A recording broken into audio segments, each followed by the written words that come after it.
Dave Anderson here with the Fisherman magazine. It's July 17th. These are your headlines. We're seeing a surge of large striped bass entering eastern Long Island Sound this week. We're also hearing about some good midshore tuna action off of Block Island. And we're seeing some nice mahi coming back from some of those canyon trips. Stay tuned for all that and more on this week's New England Fishing Forecast.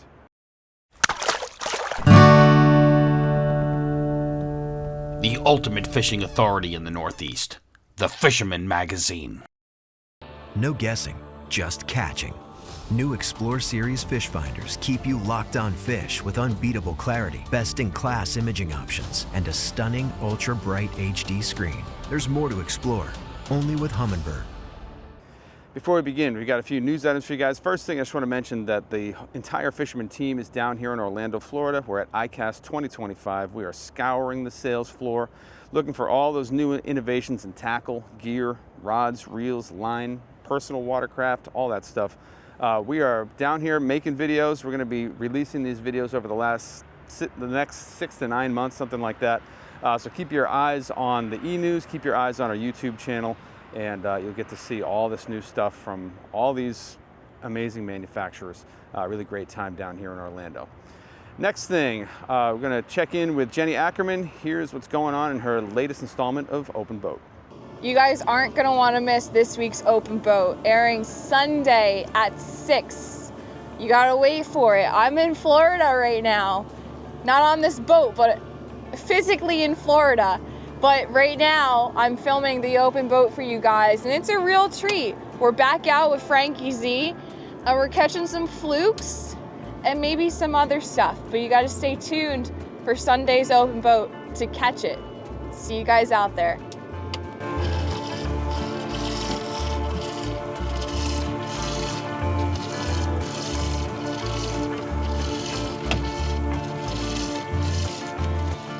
Now let's check in with our tournaments. Here's what's going on in the Dreamboat Challenge and the Coastal Kayak Clash. There were no new entries in the Dreamboat Challenge this week, so the leaderboard remains the same. In third place is Jeffrey Harrison with 17 points, Thomas Luciano with 17 points, and Rashawn Williams with 17 points. Are you the best angler in the Northeast? Well, now is your chance to prove it. The Fisherman's Dreamboat Contest is back. Win this Steigercraft center console powered by Yamaha along with these other great prizes. Fish hard and weigh in as many of these species to be top on the leaderboard. What's the catch? You must be a subscriber to the Fisherman magazine. All it takes is one fish on the board to win a great prize, so however you fish, you have a shot. For all the details and official rules, visit thefisherman.com. Now it's time for our Coastal Kayak Clash update. We had 2 entries that landed on the board this week. Todd Treonze landed a massive 17.25-inch porgy that now leads the category. And Dustin Stevens continued his barrage of quality fish by landing a second place 34.5-inch bluefish. The top 3 now look like this. We now have Todd Treonze jumping into third place with 5 points, Tom Howard holding steady in second with 6 points, and Dustin Stevens remains at the top with 9 total points. Hey kayakers, the Fisherman's Coastal Kayak Clash contest is back. Win this fully outfitted Hobie Mirage Lynx kayak from Yak Attack along with other great prizes. Catch and release as many of these species to be top on the leaderboard.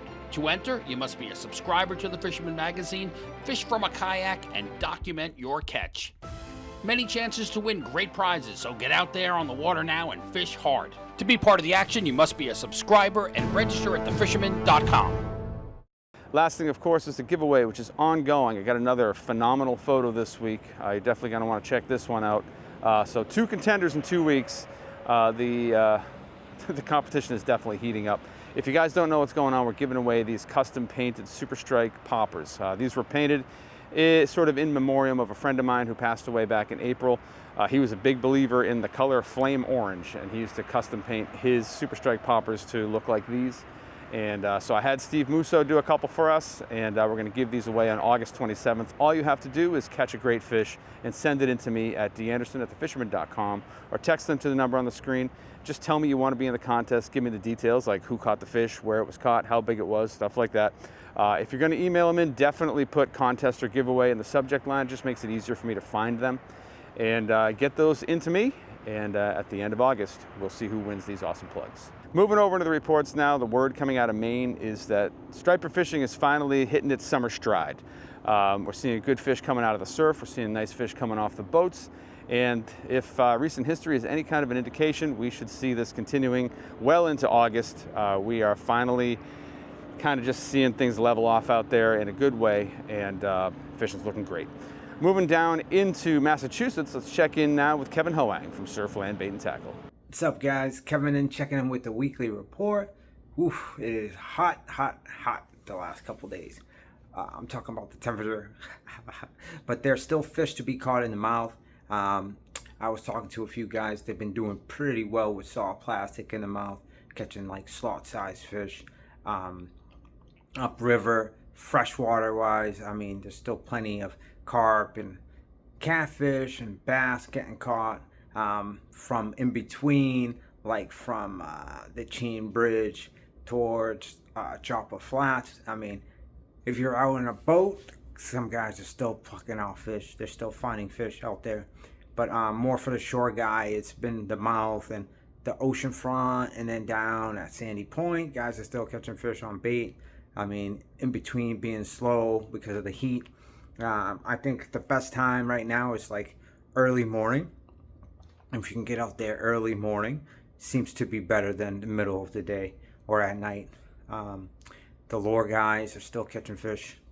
So, I mean, I would definitely give that a try. And then the thing I want to bring up is squid fishing.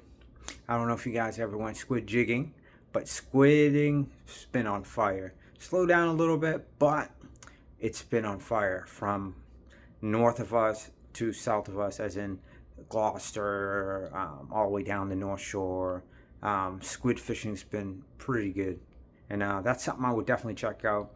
All you need is some squid jigs, some weights, some freshwater rods, and then you just find bridges and piers. You just gotta go poke around and see, and you should definitely try squid fishing. It is definitely fun.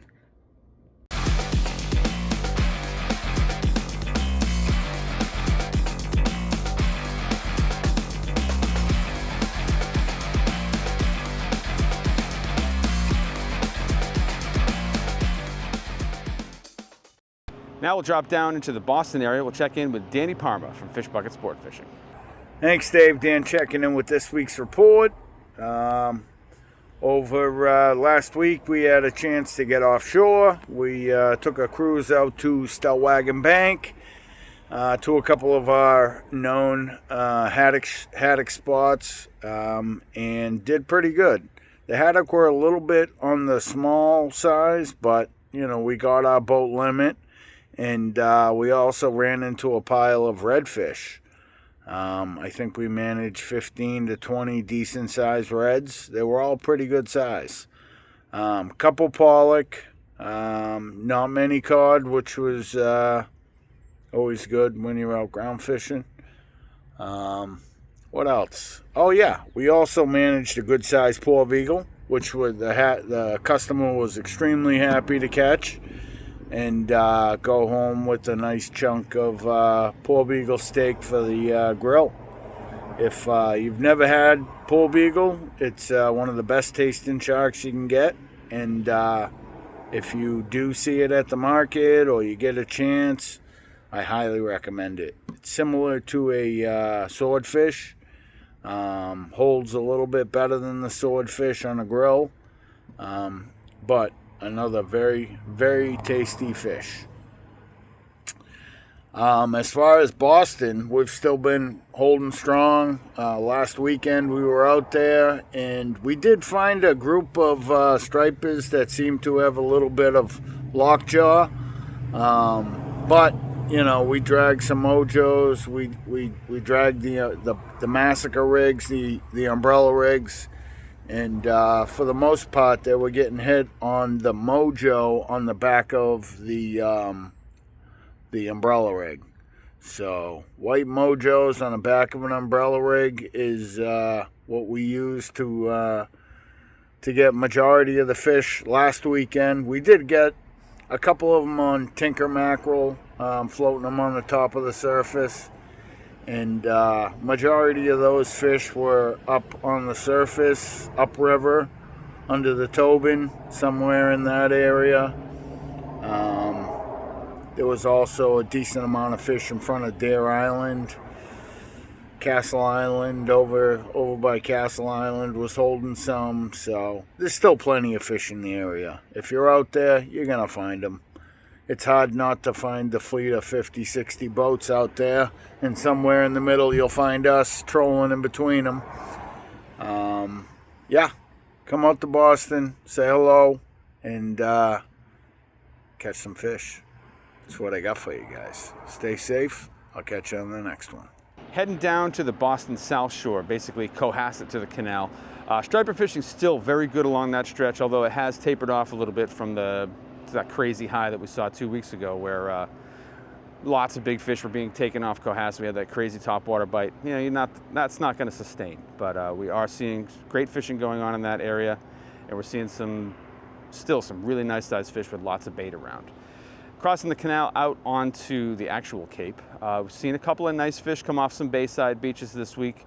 Not a lot of details offered on exactly where that happened, but suffice it to say, there's some nice fish coming out of that area. Sounds like the bite hasn't been crazy, but the guys that are grinding it out are finding some decent fish.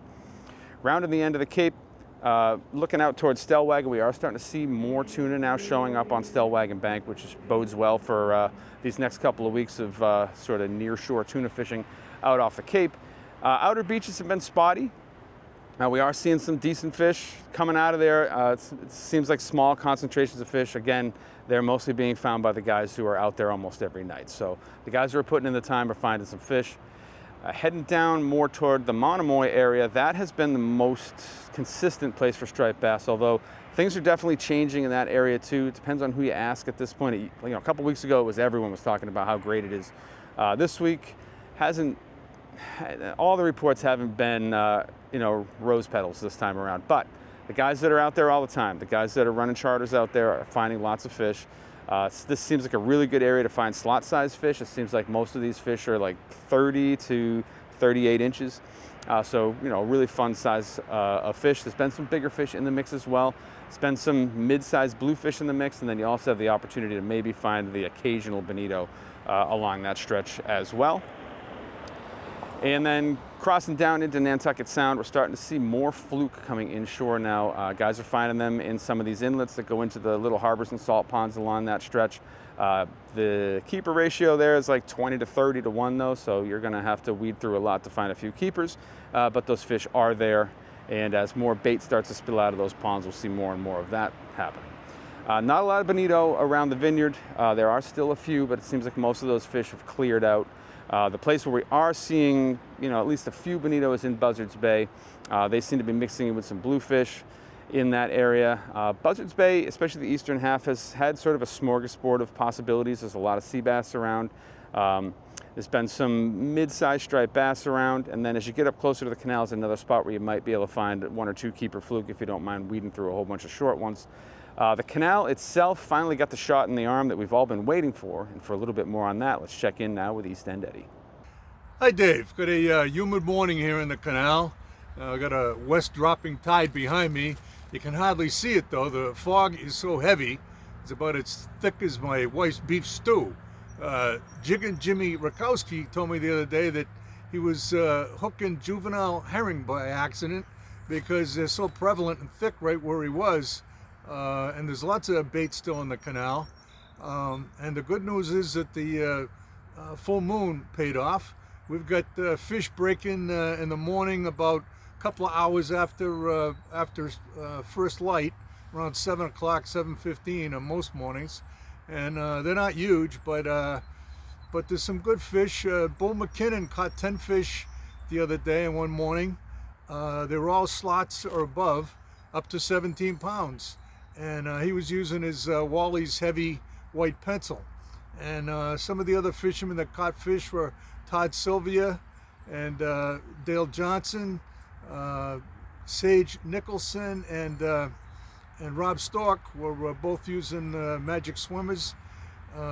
Ben, the potato manager, Sivinen, was continuing to have good luck with his filleted mackerel that he uses for bait when he's chunking. And Jimmy Sidecast Belcher caught 5 nice fish on his birthday. He was his black and white left hook, surface bite. Mostly been surface bites on an east tide. And so things are better, things are looking up. And so my tip of the week is when you're about to cast, when you bring your rod over your shoulder, make sure you look behind you, especially if you've been backed up closer to the service road, because there's a lot of people in the service road. You got, mothers pushing baby carriages and people riding bikes and skateboarding and walking and running. And so just be careful. There's nothing behind you when you bring that rod back. So you want to catch a fish, not anything else. So until next time, catch a big one. In the famed waters of Panama awaits a fishing experience like no other. Tropic Star Lodge welcomes anglers to get in on world-famous fishing action. Plan your perfect trip today. Tropic Star Lodge, the ultimate in fishing adventures for more than 60 years. Things out in the western part of Buzzards Bay have kind of held their own. They kind of staying the same as they have the last couple of weeks. There's been good sea bass action there. There's been a decent numbers of fluke. They seem to be increasing actually. And there's been a little bit more action for larger striped bass out in that area as well. So things are starting to, see sort of a second wind out in that area. And that's what I have for you guys in Massachusetts this week. Crossing over into Rhode Island, let's start things off with an East Bay report from TJ Kopecky. Thanks, Dave. Hey guys, quick report for the East Bay, a little bit of Mount Hope Bay. Things inside of the Barrington and Warren rivers have slowed down considerably. There are still some small bass. You got to get them at night under the lights in the bridge. There's a lot of little small bait swimming around. Daytime, my friend Frank checked in with me, said still getting some small fluke off the Barrington Bridge, but they are between 9 and 15 inches. He hasn't gotten anything to keep yet. I haven't been out there to try, just haven't had time yet. Moving out into the bay, look for bass to be out inside of the middle of the bay off Kite State Park. There were some smaller bass meandering around. Guys chunking, getting them at night off of Colt State Park. Moving out into Mount Hope Bay, there was a lot of bait out there. That bait has since moved. I did get a report from my friend Jaron, and his boat is up in the Somerset Marina. He did say that there is some bait up inside of the Somerset Marina area in the Taunton River still, but there were no bass on them, just lots of pogies, which is a good sign. We're going to have a lot of small bait into the fall for bass to come back into the bay and feed on. One good thing is there is a report of some fluke up inside of Mount Hope Bay off of Common Fence Point. My friend John was out on his boat, and he did well with some smaller fluke. And then he also took a drift underneath the Mount Hope Bridge and got one fish there too. So I think things are starting to heat up inside of Mount Hope Bay, headed towards Bristol Harbor. Even off the ledge of Hog Island would be a great spot to try. I do like to fish the whole shoreline of Portsmouth from the probably from the Hog Island Lighthouse up to the Mount Hope Bridge. There's a nice little sandy ledge there. Fluke do hold later in the season, so it would be worth a try to get some for some in the bay fluke. I'm sure there's some keepers around. You just got to work hard for them. But that's all we got this week from the East Bay, and we'll catch up with you next week. Tight lines, guys. Striped bass action is still very good from Newport across Jamestown and then all the way out to Point Judith. A lot of these fish are out deep. A lot of these fish are being found in like 30 to 60 feet of water. There's concentrations of fish, so it's not like one big belt of fish that's out there. But when you get on one of these concentrations, you can catch them a lot of different ways. Snap and wire has really done well for getting a lot of the bigger fish, but guys are doing well trolling big plugs, sometimes on flutter spoons. There's been some topwater action early in the morning. Mojos have gotten a few, but live eels are definitely going to be your best bet if you just want to go out there and target a really big one. We have seen quite a few large fish come out of this massive fish. Now let's check in with our field correspondents, get a little feel for what's going on in the area. We'll start off with Captain Coral Aiello from Sara Star Charters. Hi Dave, Coral here from Sara Star Charters with another Rhode Island fishing report. I'm sure a lot of people are feeling this right now if they're fishing off of Newport, but the bass have been super finicky the last few days. I don't know if it's because all the sharks that are in there. We are seeing a ridiculous amount of sharks inshore right now, from hammerheads, makos, threshers. People are hooking up to them while they're striper fishing, and they definitely disturb the bite.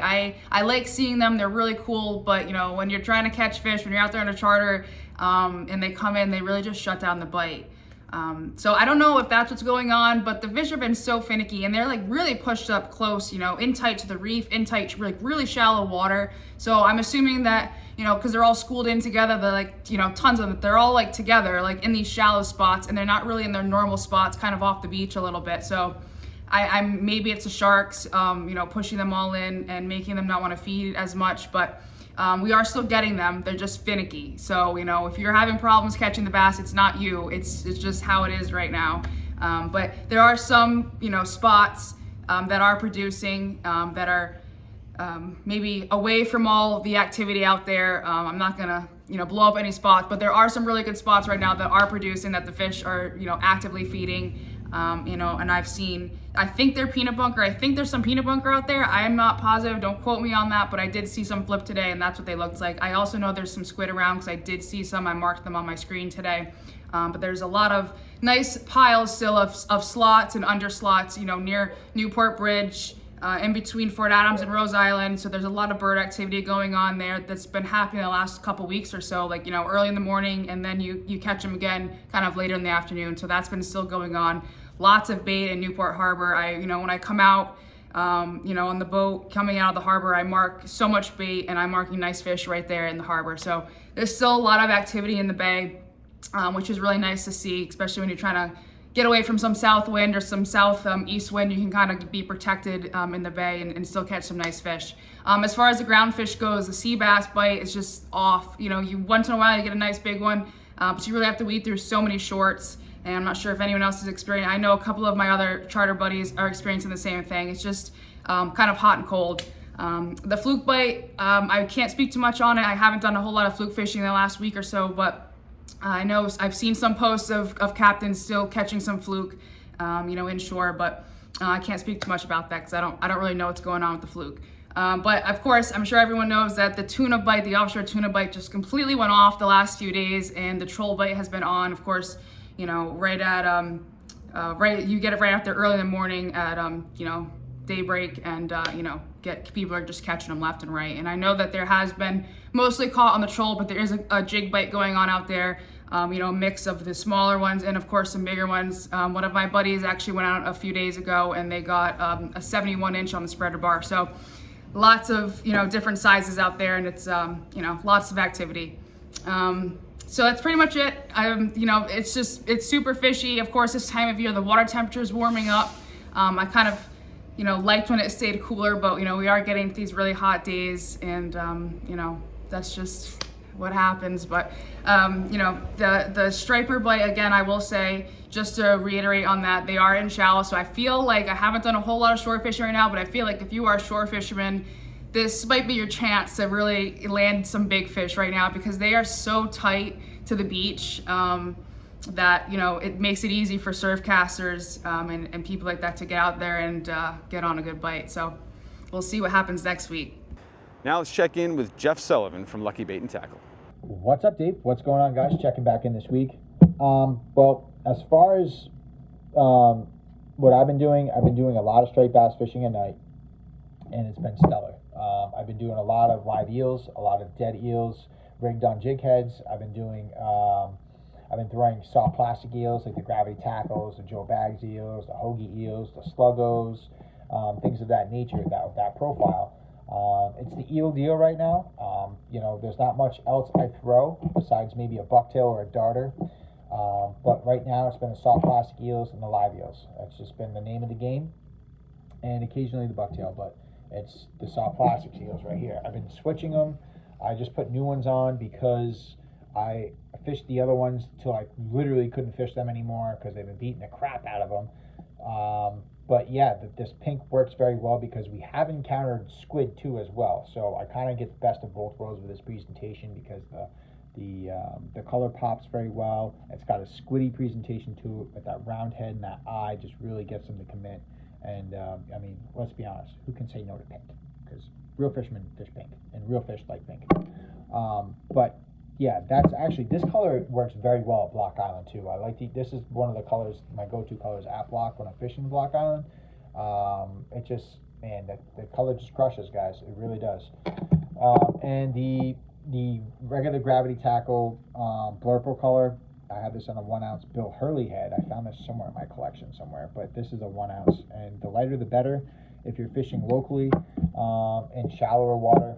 But if you're fishing the big water like Block, you want obviously something heavier because the current and the water depth out there is bigger.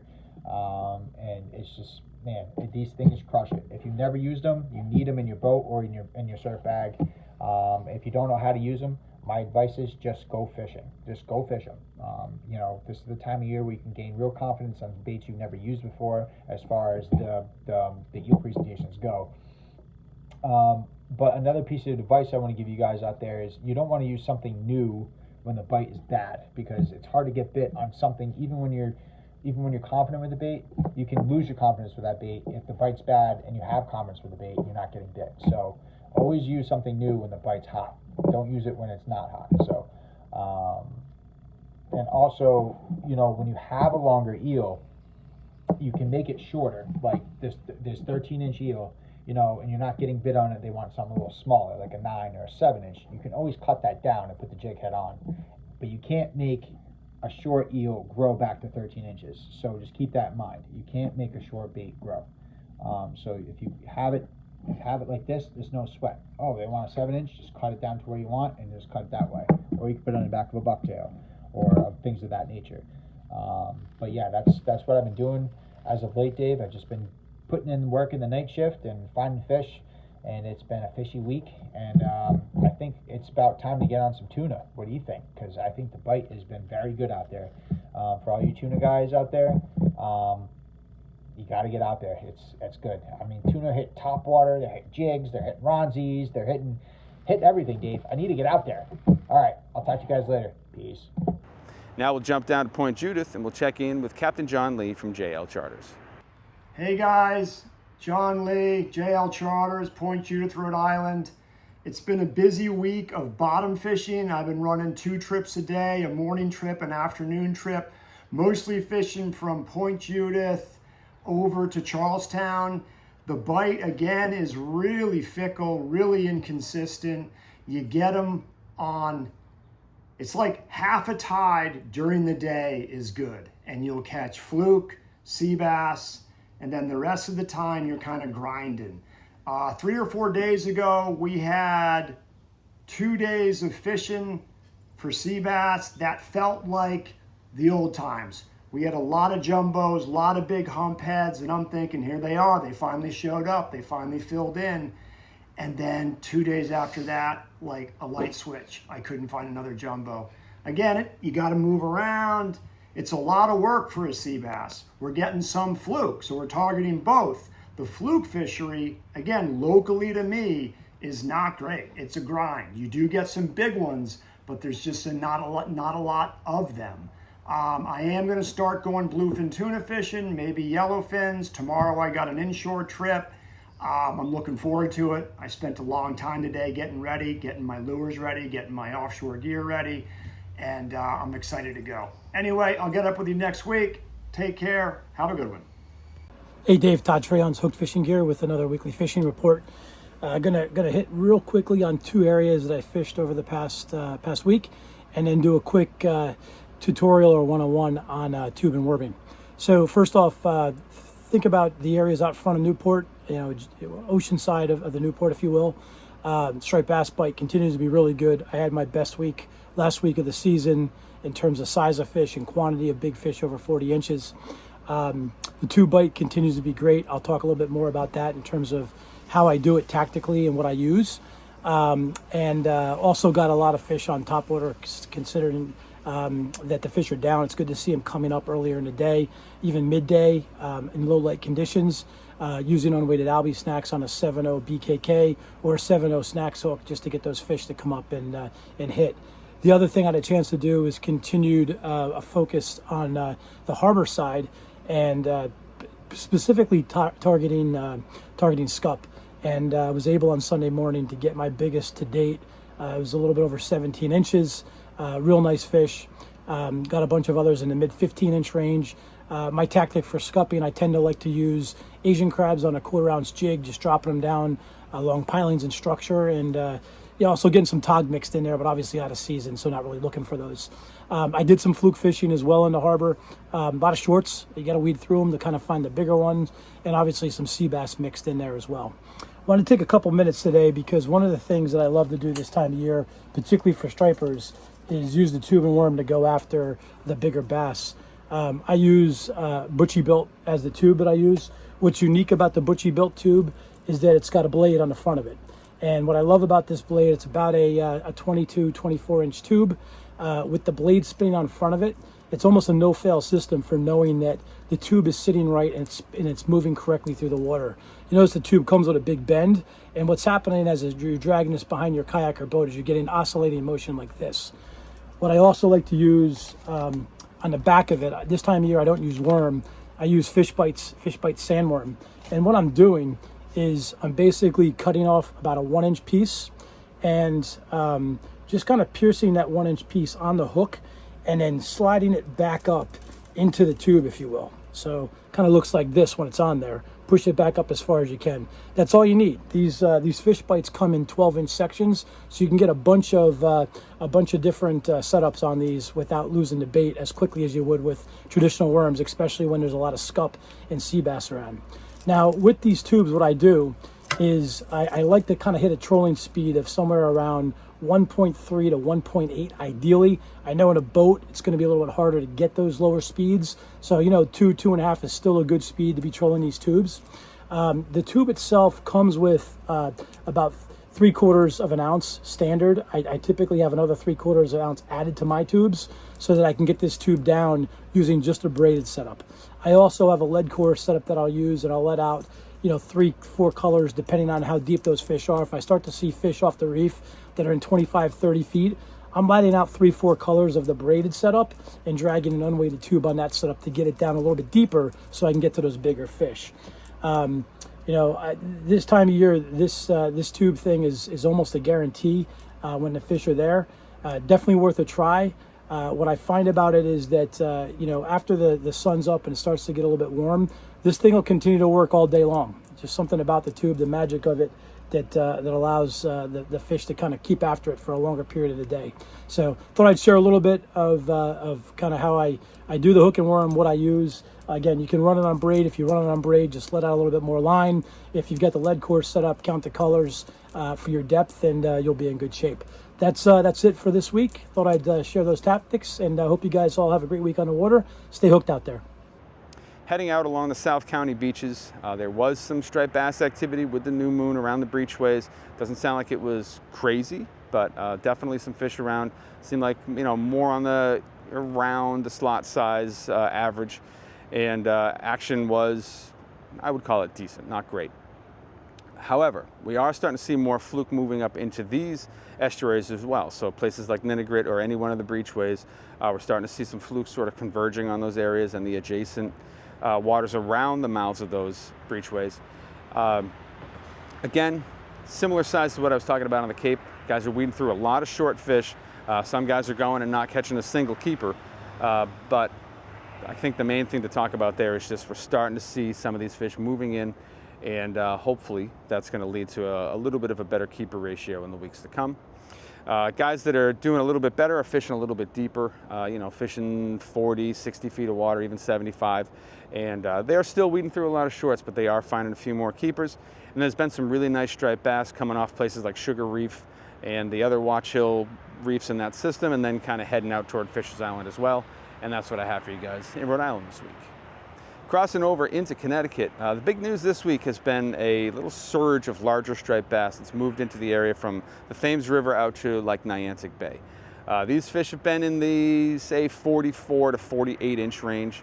So that's probably somewhere around like 30 to 40 pounds, maybe even a little over 40 if you get a fat one. Now this surge of fish is not like everyone's out there catching giants, but guys that are putting in some time, you have a really good chance of finding a good fish. There's been a few even taken from the surf. At the same time, we've seen a lot more porgies moving into the area. Coincidence? I don't know, maybe not. But the shore guys have been doing really well on porgies. Most of these guys that are going and putting in, 3-4 hours are coming home with plenty for a meal or more. So the porgy bite's looking really good in that area. Getting up more toward the Connecticut River, let's check in with our field correspondents there, starting with Rowan Lytle. Hey all, we're looking at somewhat cooler weather coming into this weekend, which should have some good consequences for the fishing in the Connecticut River. Now, so far this week, the best bites have been weighted towards the morning and the evening in the low light periods. Anytime there's been fog and clouds, the bites have been a little more prolonged. Of course, there's been some fairly good night fishing as well. When the water temperatures in the river are in the high 70s, which they've been, and in certain spots and backwaters even creeping into the 80s, that makes a lot of the fish a little light sensitive and favoring the periods of time when the water's cooler, which of course early in the morning and at night fit those criteria. So look for decent night fishing, especially for things like channel catfish and even bass in the river and its backwaters. Hydrilla and a lot of the other vegetation is starting to get fairly high in a lot of places and choke out some of the channels, so be mindful of that. Try not to run boats right through that hydrilla. It chops it up and creates new weed beds. It just exacerbates that already invasive plant, so try not to cause that to be any worse than it already is.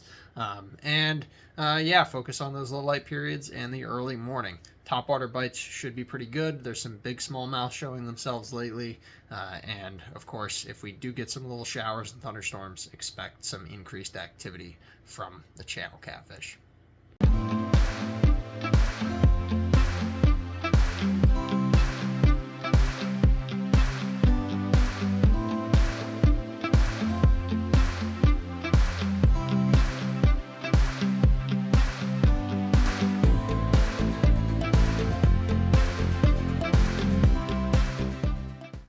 Now let's check in with Captain Mike Roy from Real Cash Charters. Hey everybody, Mike from Real Cash Charters here. I'm here in Orlando, Florida at the ICAST Fishing Show. A lot of new products coming out. We got a few good ones from D. Loomis and Shimano. One I'm excited about is the IMX Pro Green. The 843 and 844 is going to be a great rod for throwing soft plastics like those sluggles and finesse fish. Going to be good for albies as well. So be on the lookout for that one. It's going to be available immediately. For fishing, striped bass fishing is good. We're in what we call the trophy striper season. So there's big residential fish. Live bait's going to be your best ticket to success, although we do get some topwater, some soft plastics, but live eels and live bunkers working really well. The issue you're going to find is finding and locating the bunker. The bunker population is very thin right now, all throughout the Sound and throughout the Northeast. I believe it's because of the Omega Menhaden boats that are netting them. So that's a concern, but there is some bunker around. You're just gonna have to work to catch it. And if you get that, I'm sure you'll be able to find some of those big stripers we have, and they'll be there all summer long. We have a few openings, so check out the website if you're interested in getting in on those trophy-sized fish.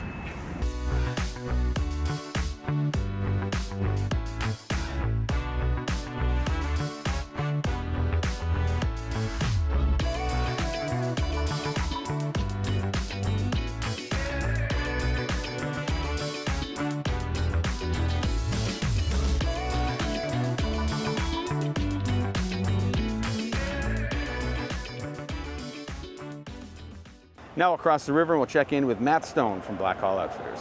What's up everyone, Matt here from Black Hall Outfitters in Westbrook with this week's fishing report. There's a lot going on out there. We're midsummer, so it's really kind of the solid summer patterns that you like to see. It's been a good amount of bait out for stripers.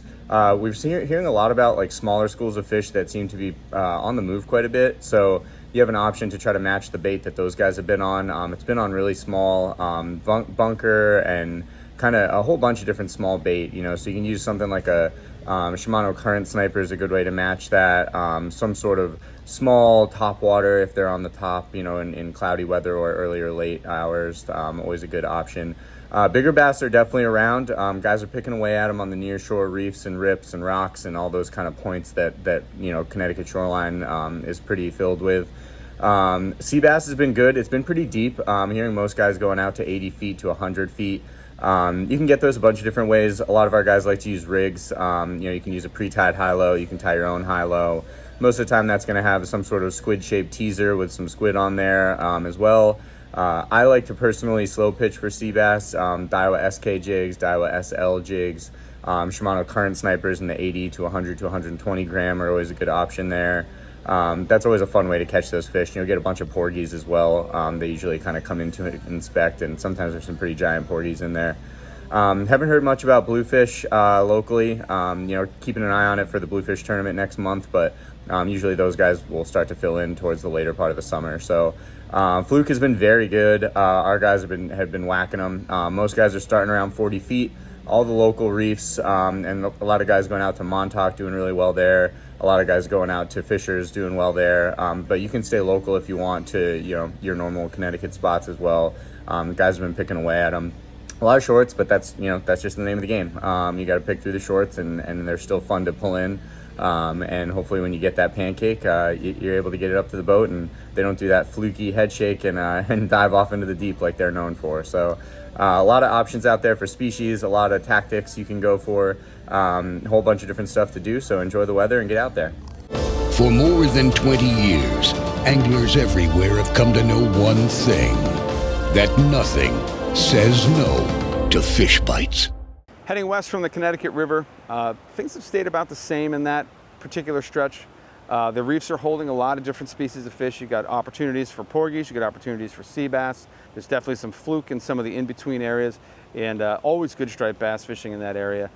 This is another area where we're still seeing a lot of slot-sized fish. You have a good chance of finding a keeper. You also got a decent chance of finding like a 40-pounder. So it's a good place to go if you're a striper guy like me. There's also been some bluefish in the area, not a lot of big ones, mostly smaller sized fish, but there are a few gators in the mix. However, if you're actually targeting bluefish, you know, it might be a little bit of a tough go of it. Moving west from there, let's check in with Max Finch from Fisherman's World. Hey everyone, Max from Fisherman's World with the local fishing report. The stripers this week are still really good. Places like 11B, the OB buoy, 28C, Green's Ledge. The inshore bite this week we heard was a little slower, but if you can get your hands on some live bunker, you know, drifting them shallow around the islands is definitely a good way to find some fish. Plug-in early morning and then plug-in sunset is going to be your best bet. There are some big bluefish mixed in. They're not loaded, but we're hearing blues, seeing pictures of like, you know, 10 to 14 pound range. The fluke fishing this week was a little slower from the previous week. You definitely got to put your time in. We're kind of back to normal where it's a grind. There are still some nice fishing, but definitely 40 to 60 feet this time of year, especially with the warmer waters. You can start hitting our deep water reefs now for fluke, like 28, you know, drifting up those big ledges. South of the islands, 26, 24, but now you want to be out from the buoy just south and like up to 60 feet. Fluke bellies, gulps, squid strips, spearing, you know, all the normal fluke stuff. Sea bass, back open, deep water, 50 to 80, even 100-foot wrecks. You got spot lock, great. If not, drifting over them with high-low rigs with bait or jigging is definitely a good way. Porgies, they're being caught now. We're in good numbers from shore, so we're selling a lot of sandworms, a lot of clams, bloodworms, you name it, but Calf Pasture Beach, Sherwood Island, and then guys from the boat, they're getting them in all depths now. So bouncing around from porgies, from wrecks to like, you know, oyster steak piles. You can find them virtually anywhere where there's some structure.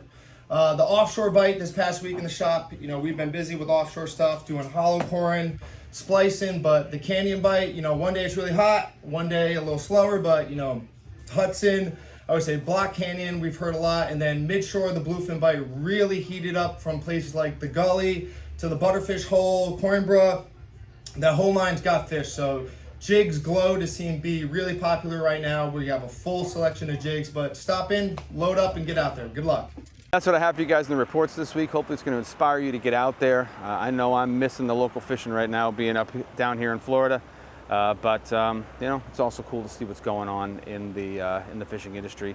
If you're not a subscriber to the Fisherman magazine, I highly recommend you head over to our website. That's thefisherman.com. You get a full taste of what we offer. We cover all the fishing from Delaware to Maine. We have fishing contests for boaters, kayakers, and you can win some amazing prizes. You're also, with your $32 membership fee, you're going to get 12 paper magazines sent to your house. You're also going to get 26 digital editions sent to your email. You'll also get digital access to all of our back issues, and you're going to get digital access to the other 2 editions. So that's basically 3 magazines for the price of 1. It's the best $32 you can spend in fishing. But if you go over to the website and you're still not interested, at the very least, give us a like and subscribe here on YouTube and hit that little bell thing down there so you get a notification every time we post something new. I appreciate you guys for watching, and we'll see you next week.